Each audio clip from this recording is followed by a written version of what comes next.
Letter 57 to the Honourable Daines Barrington. A rare, and I think a new little bird frequents my garden, which I have great reason to think is the pettychaps. It is common in some parts of the kingdom, and I have received formerly several dead specimens from Gilbert. This bird much resembles the whitethroat, but has a more white, or rather silvery breast and belly, is restless and active like the willow wrens, and hops from bough to bough, examining every part for food. It also runs up the stems of the crown imperials, and, putting its head into the bells of those flowers, sips the liquor which stands in the nectarium of each petal. Sometimes it feeds on the ground, like the hedge-sparrow, by hopping about on the grass-plots and mown walks.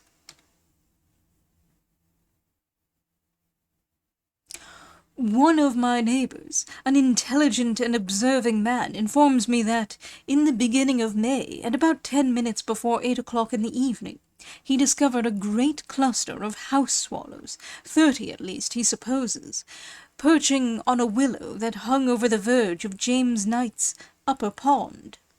His attention was first drawn by the twittering of these birds, which sat motionless in a row on the bough, with their heads all one way, and, by their weight, pressing down the twig so that it nearly touched the water. In this situation he watched them till he could see no longer.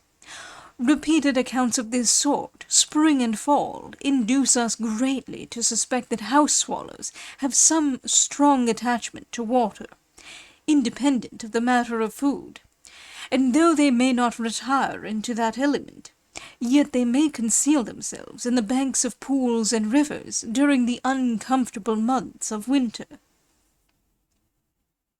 One of the keepers of Walmer Forest sent me a peregrine falcon, which he shot on the verge of that district as it was devouring a wood-pigeon.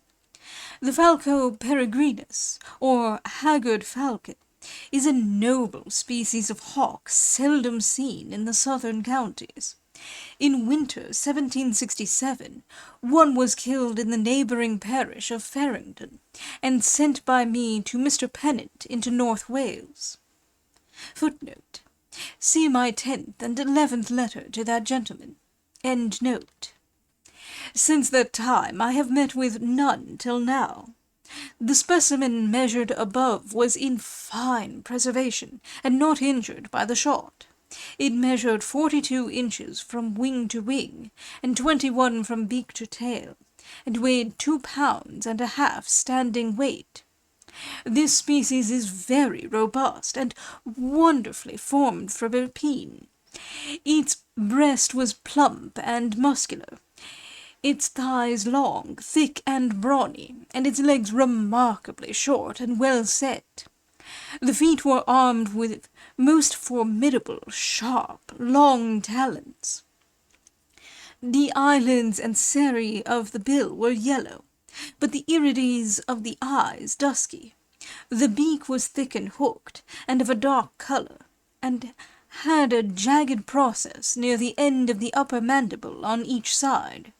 Its tail or train was short in proportion to the bulk of its body, yet the wings, when closed, did not extend to the end of the train.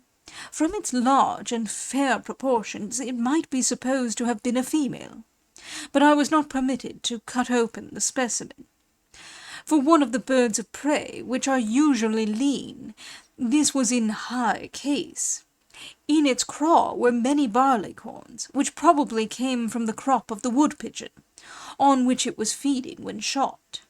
For voracious birds do not eat grain, but when devouring their quarry, with undistinguishing vehemence swallow bones and feathers and all matters indiscriminately. This falcon was probably driven from the mountains of North Wales or Scotland, where they are known to breed, by rigorous weather and deep snows that had lately fallen. I am, etc.,